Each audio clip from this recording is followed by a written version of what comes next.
This time on building terminology, roof truss. So a roof truss is a truss that's designed to support roof loads and any combination of floor and ceiling loads as or if required. So roof trusses have to be designed by a structural engineer, and you can see there in the pictures just a few examples of some of the different types of trusses that we would have in a typical hip and valley roof. So you can see in this drawing, but by combining all of those trusses, we end up with a hip and valley roof.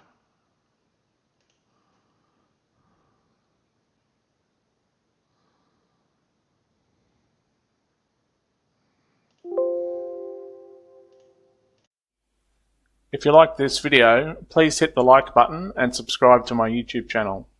And you can also follow me on Facebook.